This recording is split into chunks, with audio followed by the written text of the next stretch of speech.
convidamos o painelista André Trigueiro para fazer a sua fala com o tema sobre ser espírita. Boa tarde a todos. Sobre ser espírita, remete esse tema, assim me parece, a uma reflexão que faremos em breves minutos sobre aquilo que nos distingue dentre outras tradições, doutrinas e religiões, filosofias espiritualistas, a nossa identidade.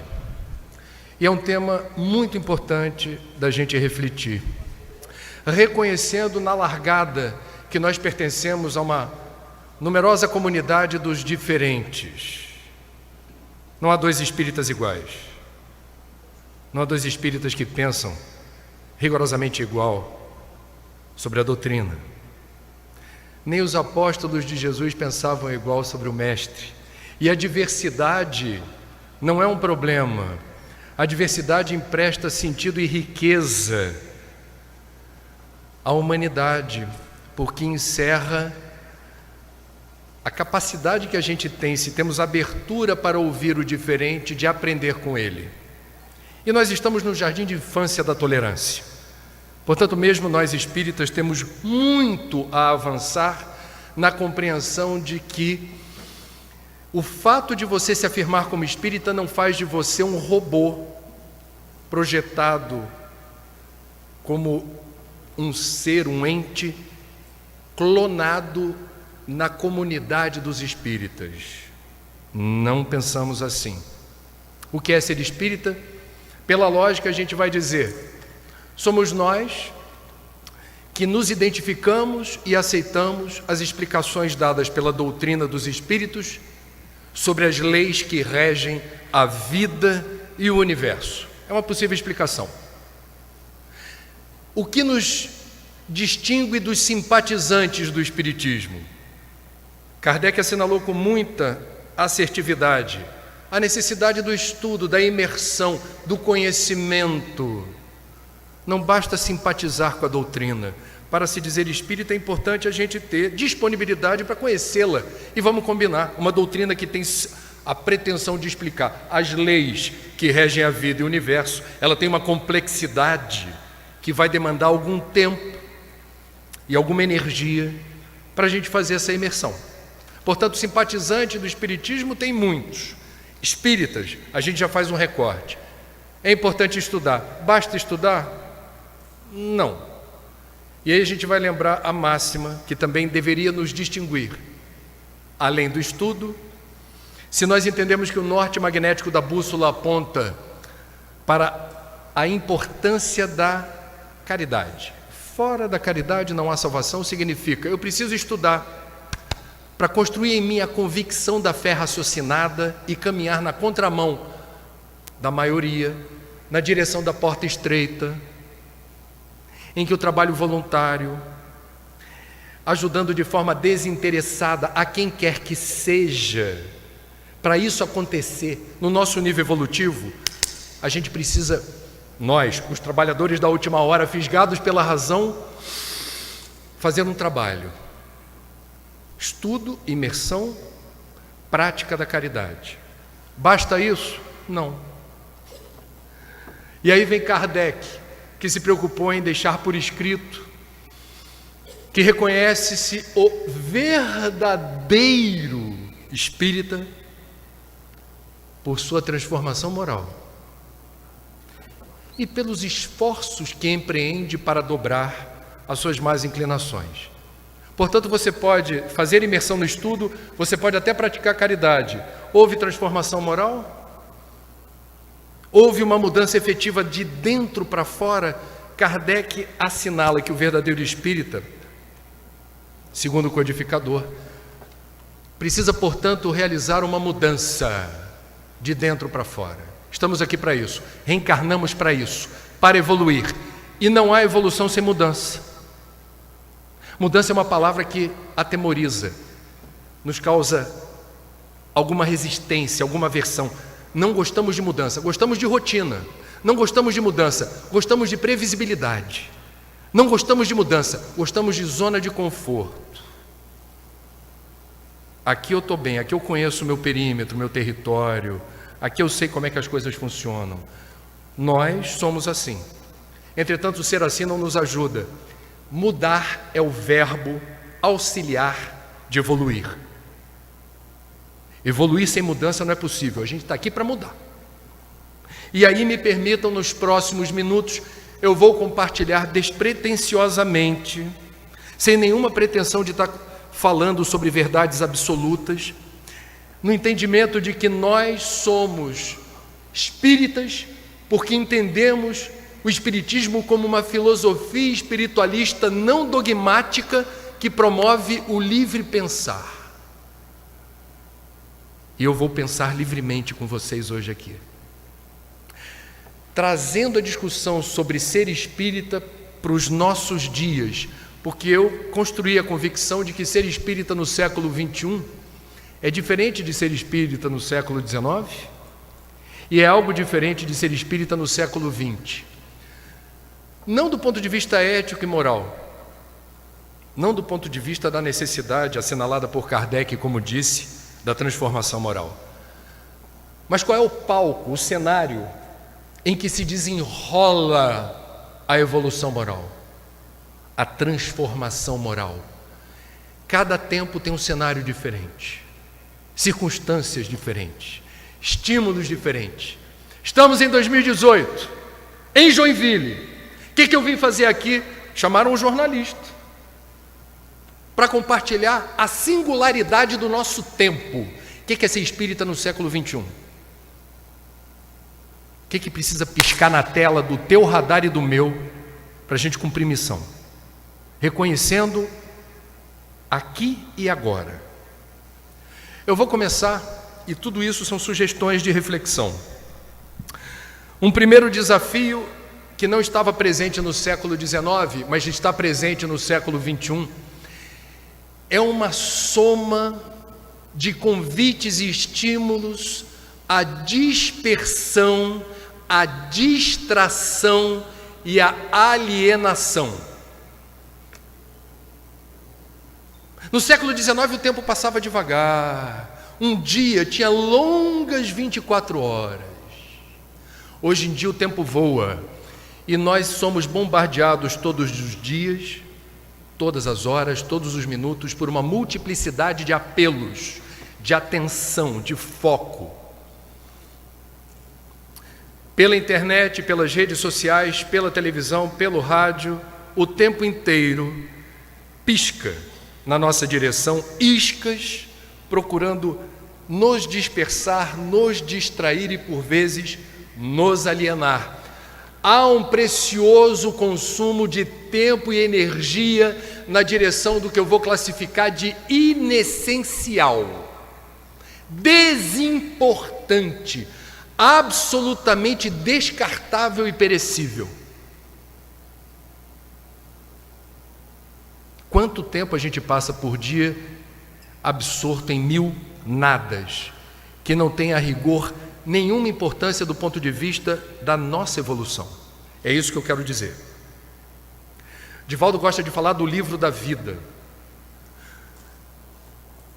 Ao desencarnarmos, o livro da vida assinala quanto tempo dispensamos realizando que tipo de atividade ou tarefa. É possível que nós, encarnados no século XX, avançando no século XXI, nos surpreendamos com a quantidade de tempo jogada fora por conta de apelos que nos roubam a atenção sem retorno espiritual, mais do que no século XIX, mais do que no século XX. Portanto, meus amigos, precisamos estar cientes de que para evoluir é fundamental ter planejamento e estratégia. Aí eu estou remetendo à necessidade da autogestão. O que é autogestão? Todos nós estamos aqui com prazo de validade, não temos todo o tempo do mundo e o tempo voa. Significa dizer que se eu sou espírita e se eu entendo a necessidade de aproveitar tempo e energia nessa encarnação para dar mais um passo na direção que importa, se eu não tenho método, se eu não tenho planejamento, se eu não tenho estratégia, o risco de fracasso não é desprezível. Quem planejou estar aqui nesse sábado em Joinville está respondendo a um planejamento, a uma estratégia, na suposição de que está empregando algum tempo e alguma energia em algum nutriente, algum adubo que ajude a fertilizar a luz que precisa brotar dentro de nós. Estamos aqui como acelerador de partículas ou facilitador. Olha a responsabilidade. A gente está aqui para quê? Para cutucar e dizer: não é possível imaginar no século XXI um projeto arrojado de evolução sem planejamento, método e estratégia. Precisamos nos planejar. Não temos todo o tempo do mundo, daqui a pouco não estamos mais aqui. Para isso, a gente precisa se situar no tabuleiro reconhecendo: se a minha família não é espírita, como eu explico que no sábado eu estou em Joinville? Isso é estratégia, método, planejamento. Haverá compensações. Negocie compensações. Sábado eu não estou com você, mas domingo te prepara. Então isso é criatividade, isso é planejamento. Dá para ser feliz conjugando o projeto evolutivo com quem não é espírita e tem outras demandas e interesses legítimos? Dá. Mas isso requer, vou repetir, desculpa o sermão, método, planejamento e estratégia. Alguém vai dizer para você: você vai no centro espírita de novo? Virou fanático, hein? Estou de olho, hein? Você começou frequentando só palestra pública, agora você está no estudo sistematizado, agora sábado em Joinville para o congresso. Isso é fanatismo. É ou não é? Como é que a gente responde? Não se deprimam com isso, a porta é estreita. E a gente vai ter que saber lidar com situações que não são propriamente a favor. Mas a gente tem que saber negociar com a adversidade, ou com o que não é propriamente encorajador para a gente seguir em frente. Faz parte. Portanto, autogestão. Planeje a sua vida, sabendo onde você quer chegar, e se você se considera espírita, saiba: as adversidades, os obstáculos fazem parte. Se não há nenhuma adversidade, obstáculo, desconfie, tem algo errado. Está tudo soprando a favor? Você está num caminho errado. Evolução é mérito pessoal e intransferível. E num mundo onde o valor da matéria, um dia depois do Black Friday, hein? O valor da matéria, Natal pagão chegando, hein? Num mundo que ainda dá tanto valor ao que é descartável e perecível, falar de evolução espiritual soa estranho. Século XXI, valores dominantes da sociedade, bem diferente do século XIX. Kardec não pegou isso encarnado, não. Nós estamos pegando. Quais são os valores prevalentes? Vamos lá. A ditadura da eterna alegria. Todos nós nos sentimos na obrigação de mostrar para todo mundo à nossa volta o quanto somos felizes. Adoramos, por exemplo, ficar registrando o dia inteiro selfies. Olha onde eu estou, olha com quem eu estou, olha onde eu estou almoçando, olha quem está comigo. Freneticamente compartilhamos nas redes sociais frames instantâneos de momentos, com o interesse de mostrar para todos que nós estamos no Olimpo, no Nirvana, neste momento, hoje. Ninguém é mais feliz do que eu. Traduzindo isso, fake news. Ninguém, em benefício da verdade, deveria compactuar, ser cúmplice de tamanha farsa. A ditadura da eterna alegria explica a quantidade de pessoas com depressão ou que realizam tentativas de suicídio. Porque quem sofre se sente humilhado, porque não consegue procurar ajuda, porque acha feio sofrer. É proibido sofrer. Quando você diz para alguém que está sofrendo, parece que você está dizendo assim: fracassei, não dei o melhor de mim. Não tem nada a ver. Não tem nada a ver. Tem uma frase do Krishnamurti, que não é espírita, mas a mensagem combina com a doutrina, que diz assim: não é sinal de saúde estar bem adaptado a uma sociedade doente. A ditadura da eterna alegria é a armadilha espiritual. A ditadura da eterna juventude. E cabelo branco, tintura. E calvície, implante. E ruga e pé de galinha, estica. E barriga, encolhe. E aí vai. A gente se adapta com muita facilidade. A gente, eu estou falando aqui, é papo de família espírita, ok? Estou falando de espírita, que não presta atenção nas armadilhas dos valores prevalentes, dominantes da sociedade no século XXI, que é proibido envelhecer. Essa é uma lei inexorável da vida. Nós espíritas sabemos que cada etapa da existência que começa na inseminação, todo o período de gestação, temos a memória disso. Terapia de vidas passadas pode retroceder exatamente no período intrauterino. Avançamos às diferentes idades, habitamos vários corpos ao longo de uma encarnação. E a gente acha que é possível chegar até o final da existência driblando a decrepitude e a velhice, não assumindo o que se é e não absorvendo o aprendizado que vem daí. Não estou dizendo que é fácil, estou dizendo que há o risco patológico de você, sob o pretexto de querer sempre parecer jovem, sofrer ainda mais, sem necessidade. Nós não toleramos a velhice, a decrepitude, e nós tentamos disfarçar aquilo que não é disfarçável. O culto ao consumo. O culto ao consumo. Não existem cidadãos, existem consumidores. Existe sociedade de consumo, existem sonhos de consumo, existe Black Friday. E a gente se diverte transformando o ato de consumir em lazer e entretenimento. A gente transfere para o que é descartável e perecível a expectativa de ser feliz, de conquistar a paz. Este que vos fala, onde eu moro no Rio de Janeiro, conheço muita gente famosa em depressão. Tem closet abarrotado de roupa, mais de um carro, mais de um imóvel, mais disso, mais daquilo. Não é feliz por quê?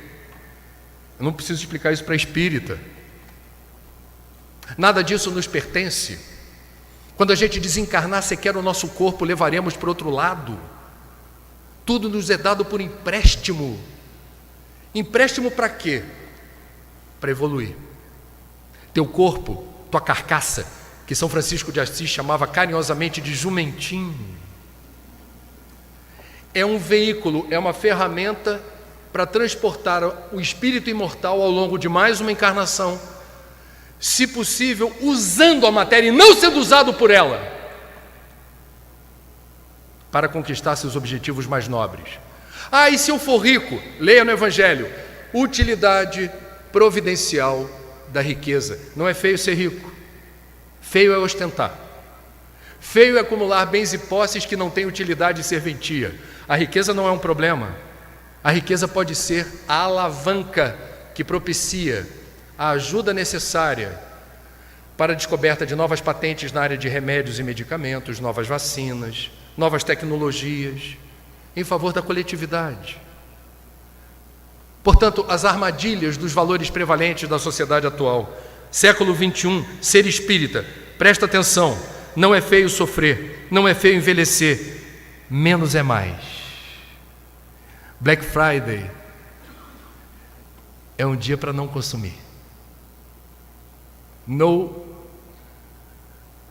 Sem consumo.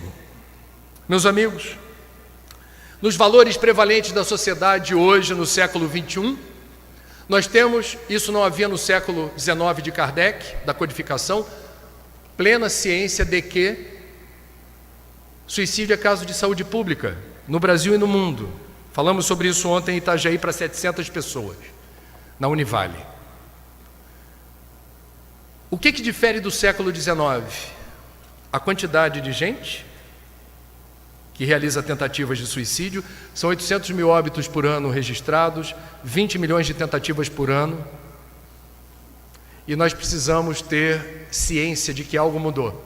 Que mundo é esse onde tanta gente está querendo morrer? Se a gente pegar as obras espíritas da codificação, a gente vai ver a espiritualidade martelando, chamando o suicida de criminoso aos olhos de Deus, e batendo forte, dizendo assim, não cometa isso, isso é um erro, é um crime, etc. Mais de 150 anos depois, o que mudou? A ciência psicológica, a ciência psiquiátrica trazem novas abordagens para quem sofre a ponto de querer se matar. Se a codificação tivesse lugar hoje, provavelmente o discurso dos espíritos teria algum ajuste. Não no sentido de deixar de lembrar que o suicídio é um equívoco, e reafirmar, não há hipótese do suicídio significar alívio ou solução para os problemas. Tudo isso está certo. O que mudaria? A abordagem moderna sugere que a palavra-chave para socorrer o suicida não é o dedo em riste criticando, é a mão estendida acolhendo. Não é julgar. Não é intimidar. Quem procura o centro espírita em desespero, dizendo que vai se matar, a pessoa naquele momento não precisa de doutrinação. Ela pode ser chamada a atenção, olha, você sabe que você veio a um centro espírita, nós sabemos que a morte não existe, nós sabemos que o suicídio não alivia a situação. Mas quem está procurando ajuda precisa desabafar, precisa falar. E na casa espírita, além do protocolo de resposta do espiritismo para quem sofre, convém redirecionar a pessoa para um especialista, um psicólogo, um psiquiatra, que possa dar assistência. Alguém vai dizer, espírita, besteira, fé raciocinada torna a pessoa imune ao suicídio. Basta frequentar palestra pública, tomar passe e beber água fluidificada. Espírita que se mata não é espírita, não leu direito as obras básicas, não frequentou o centro. Falso. Fake news. Não é falta de fé. Quem tem depressão não sofre de falta de fé. Quem tem depressão não fraquejou em relação a Deus. Eu vou dar 2 exemplos da comunidade católica. Um deles eu entrevistei há 3 meses. Padre Fábio de Mello, acometido de síndrome do pânico e depois depressão severa. Um sacerdote popular. Ele disse para mim na entrevista, pensei em me matar. O outro é Marcelo Rossi, tem o padre Fábio de Mello, que eu entrevistei. Os 2 com depressão. Eu perguntei para o padre Fábio de Mello, fora do ar, porque eu não quis constrangê-lo com o microfone. Padre, é uma curiosidade minha. No auge do seu desespero, sendo o senhor um religioso, onde estava Deus? E ele respondeu de bate-pronto, Deus sempre esteve no mesmo lugar. Eu é que não tinha condição ou capacidade de alcançá-lo. Portanto, meus amigos, no século 21, quem em desespero, a ponto de pensar em se matar, procura a casa espírita, por uma questão de honestidade intelectual, quem acolhe deverá dar a informação completa. Espiritismo é ferramenta auxiliar para a recuperação do equilíbrio. Vai procurar ajuda especializada. A medicina da terra é importante, é fundamental para você recuperar a saúde e o prumo. Em relação ao aborto, há algo que a gente precisa falar. Nós, no século 21, sabemos que o aborto é um grande problema de saúde pública no Brasil. O Espiritismo está cercado de motivos para afirmar: o aborto compromete a situação da mãe, que interrompe um processo que está em curso e que deveria ter continuidade em favor da vida que surge no momento da concepção, ok? Isso é o que a gente fala. Não queremos que mudem a lei no STF, está correto, tem campanha.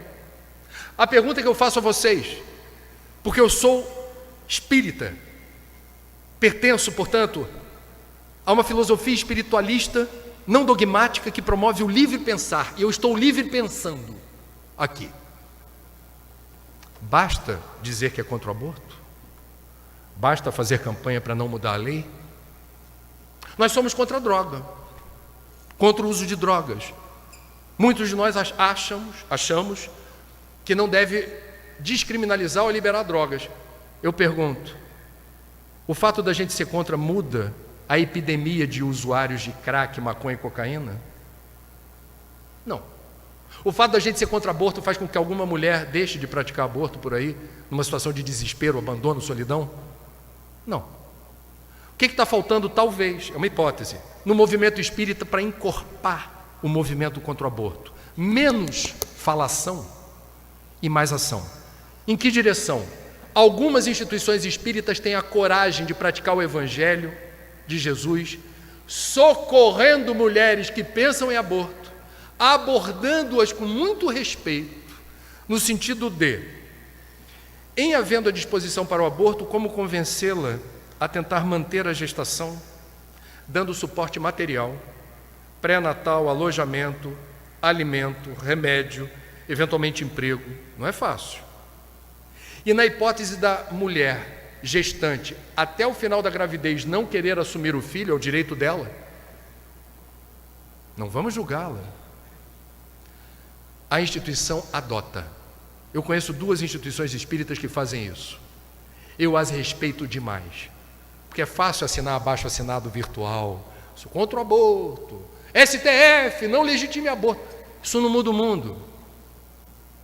Isso não reduz estatística de aborto nos açougues clandestinos que existem no Brasil, aonde a caridade ativa precisa chegar. Num país laico, em que a gente não vai obrigar quem não é espírita a acreditar no que a gente acredita. É ação. É amor prático, socorrendo quem precisa. É fácil falar. O Congresso é o clube do Bolinha, só tem homem. Basicamente homens, ricos, brancos, engravatados. Eles falarem de aborto é fácil. Ser mulher e saber o que é ser abandonado pelo companheiro, namoradinho, o pai ser um carrasco em casa, vai fechar o tempo se souber que ela está grávida, eventualmente uma família conservadora, e são essas que promovem o aborto. Não querem ficar queimados o filme na sociedade, vão saber que minha filha engravidou, vamos resolver isso. Menos hipocrisia e mais ação. Menos discurso, mais caridade. Seguindo em frente, século XXI, ser espírita. Nós não somos uma religião formal. Portanto, não estamos participando da disputa de fiéis no mercado da fé. Existem igrejas, denominações cristãs ou não, que disputam fiéis. Estratégias de marketing pesadas, uma ofensiva, prometendo resolver todos os problemas da pessoa. Desemprego, perda da saúde. Eles não usam obsessores, né? Falam diabo, forças malignas. Venha que a gente vai resolver. Com todo o respeito, vai atrair multidões? Nós não estamos disputando multidões. O Espiritismo não disputa fiéis. O Espiritismo acolhe a quem sofre, sugere um caminho, e o caminho da salvação passa pelo esforço que a pessoa realiza na direção da reforma íntima. Não tem almoço grátis, não. Uma pessoa muito em sofrimento, no auge de uma crise, vai demandar esse socorro imediato, assistência, ok. Para seguir em frente no longo prazo, ou ela caminha com as próprias pernas, ou esse auxílio não é de verdade, é uma muleta. Ela não aprendeu a andar com as próprias pernas, ela está contando com acessórios que não são indicados do ponto de vista do espírito imortal. Vós sois deuses. O jugo é suave, o fardo é leve. A gente precisa acreditar no Cristo. Temos as condições de transformar problema em solução. E nos momentos de muita aflição, precisamos de ajuda. E depois, caminhe com as próprias pernas. Levanta-te e anda. Espiritismo não substitui o trabalho do outro. Evolução é mérito pessoal e intransferível. A gente ajuda apontando o caminho. Quem caminha é o outro.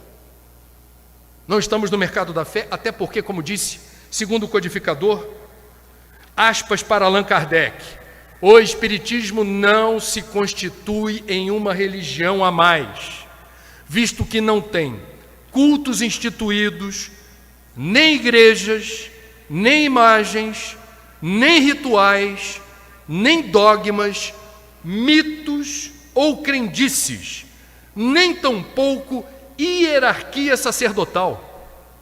Quem vos fala aqui não é mais evoluído que vocês aí não. A gente está replicando aqui a prática das catacumbas, quando se compartilhava a palavra para discutir o Evangelho. Ninguém ali era superior a ninguém. O orador espírita, invariavelmente, é o mais necessitado da escuta do próprio estudo. Estamos aqui compartilhando ideias que sejam minimamente inspiradoras. Não somos uma religião formal. Entretanto, o mesmo Kardec ressalta sobre o Espiritismo que é no seu aspecto religioso, que repousa sua grandeza por constituir a restauração do Evangelho de Jesus, estabelecendo a renovação definitiva do homem. Somos uma filosofia espiritualista. Não somos uma religião formal, mas na filosofia espiritualista é no aspecto religioso que repousa a grandeza dessa doutrina. É importante marcar essa diferença.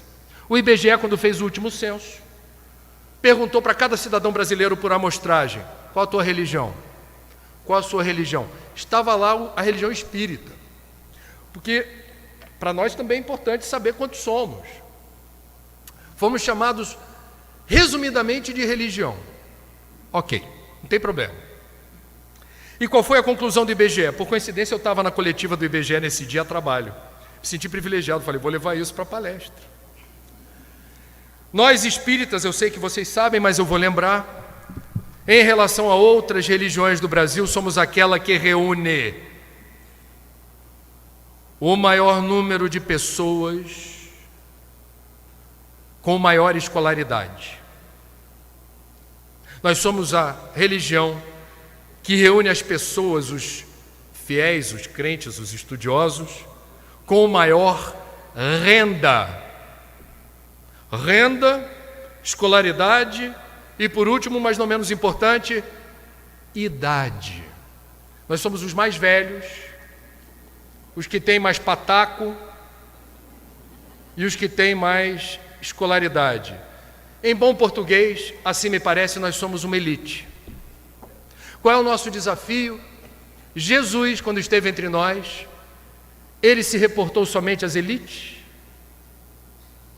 Fez as suas pregações na Galiléia, na Palestina, às margens do Tiberíades, Sermão da Montanha, só para as elites?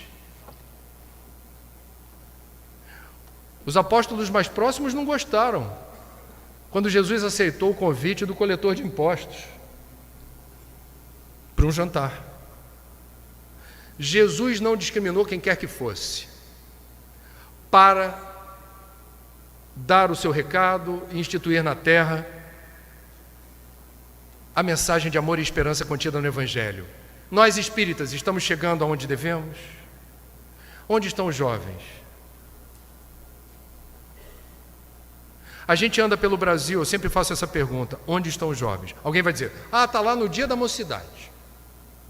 Não, mas no dia da mocidade eles estão encapsulados ali com um dirigente. Eu estou falando, jovem no século XXI é diferente de jovem no século XIX, que é diferente de jovem no século XX. Jovem no século XXI é protagonista, não é coadjuvante. Quem quer fazer reunião de divulgação na casa espírita e não tiver na presença ali, participando do debate, um garoto ou uma menina de 12, 13, 14 anos, vai perder. Cadê a garotada?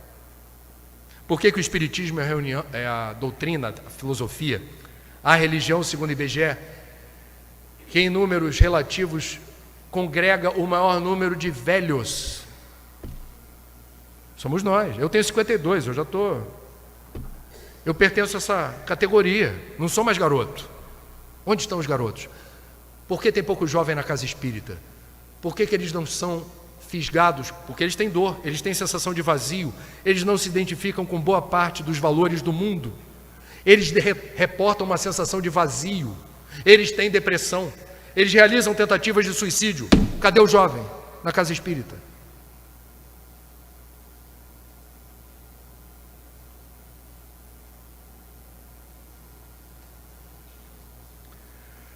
Uma questão importante. Desafio para o século XXI. Linguagem. A linguagem. Como você explica o Espiritismo? Como você reporta a doutrina espírita? Que livros você indica para as pessoas que não conhecem a doutrina? Estamos num momento da história em que principalmente a juventude tem aversão a leituras muito extensas.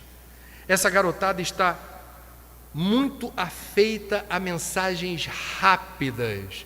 Eles reinventaram o vocabulário, se comunicam por imagens. Rostinho sorrindo, rostinho triste, mãozinha assim, palminha. Eles reinventam o vocabulário. Eles são muito criativos.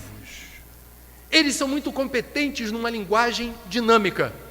A pergunta é: como é que essa garotada, as novas gerações de espíritas, porque nós daqui a pouco não estaremos aqui, quem é que vai tocar o bastão? Quem é que segura a doutrina? Precisamos nos preocupar com isso.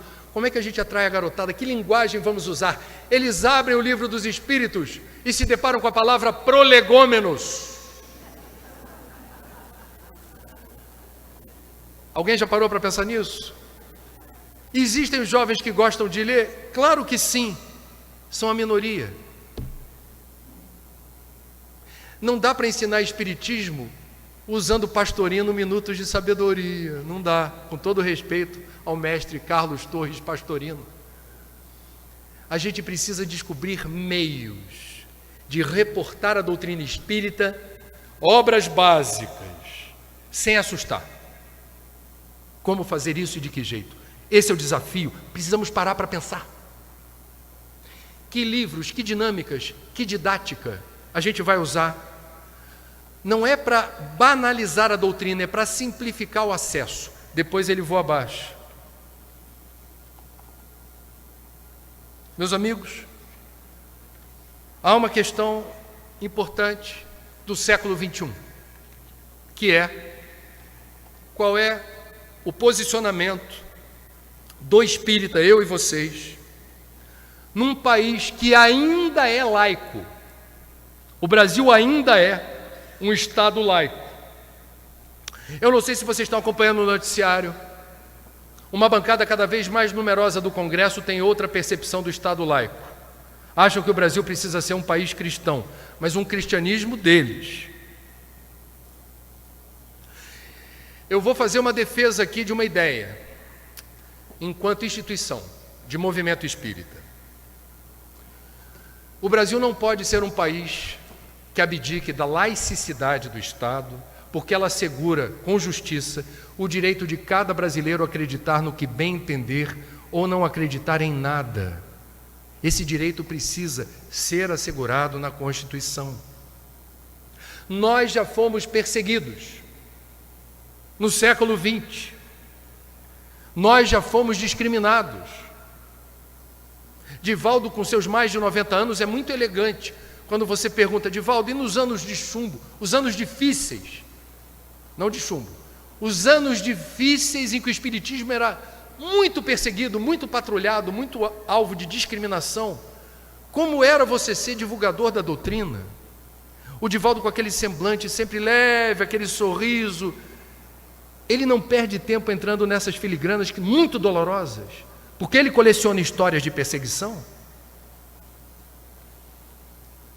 1875, registrou-se naquele período, ainda segundo o Império, os primeiros ataques da imprensa do Rio de Janeiro contra o espiritismo, com campanha nos jornais. Aspas, campanha no Jornal do Comércio: o espiritismo é uma epidemia mais perigosa do que a febre amarela.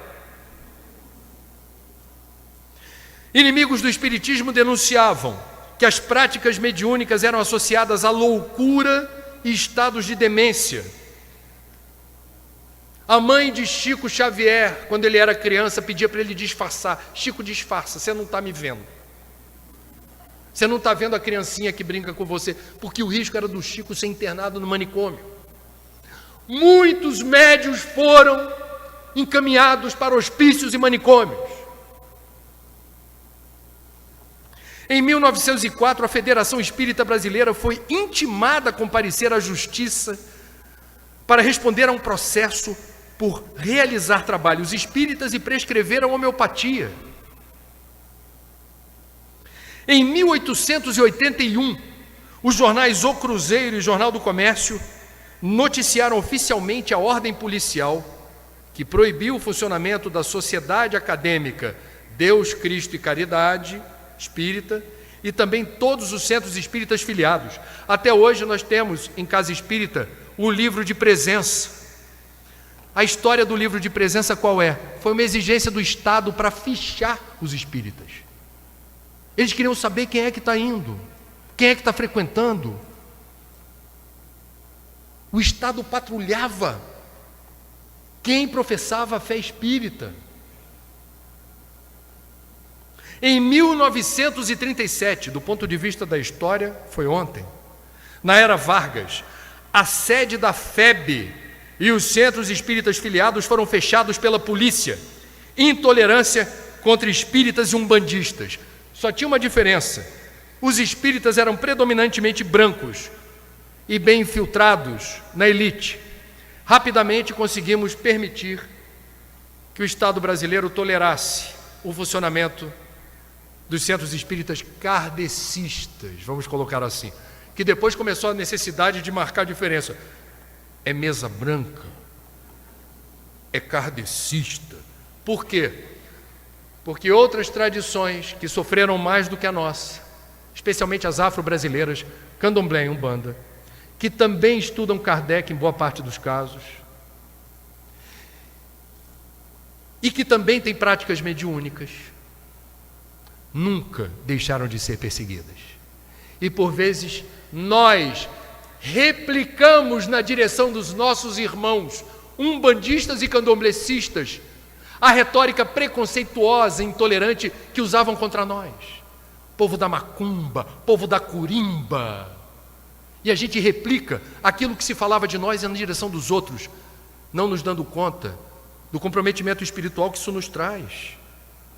Eu sou do Rio de Janeiro, aonde nos complexos penitenciários, pastorais de igrejas neopentecostais convertem traficantes, e esses traficantes exigem que nas suas comunidades de origem, seus asseclas ou seus seguidores persigam e exterminem terreiros e praticantes de umbanda e de candomblé. Aí sai no jornal: Centro Espírita fechado por traficantes. Algumas instituições espíritas se preocupam em se posicionar e escrevem para o jornal dizendo assim: por favor, exigimos uma retificação. Vocês chamaram de centro espírita o que na verdade é um centro de umbanda ou de candomblé, porque espiritismo vem do francês spiritisme. Nós somos espíritas. Me desculpem, isso me dá vergonha como espírita. Eu me sinto envergonhado, porque a carta certa não é essa. A mensagem certa que deveria ser encaminhada. A mídia que falou centro espírita fechado por traficantes é: nós, espíritas, estudiosos da doutrina codificada por Allan Kardec, repudiamos veementemente qualquer perseguição imposta a qualquer tradição ou religião, num país onde por lei assegura-se o direito de acreditar em qualquer Deus, seguir qualquer prática religiosa ou não ter nenhuma. Nós espíritas precisamos ser os fiéis defensores da liberdade de culto e de credo e da necessidade de se respeitar outras tradições como exigimos respeito em relação à nossa. É um desafio do Brasil do século XXI. A laicidade do Estado está ameaçada. Qual é a posição do movimento espírita? O que nós achamos disso? Do Brasil voltar a ser um país cristão nos termos em que se entende o cristianismo, de acordo com as bancadas mais numerosas do Congresso.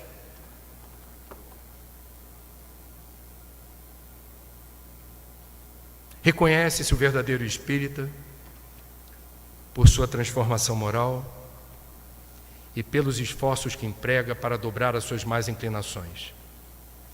Compartilhei com vocês alguns convites à reflexão sobre como avançarmos na senda evolutiva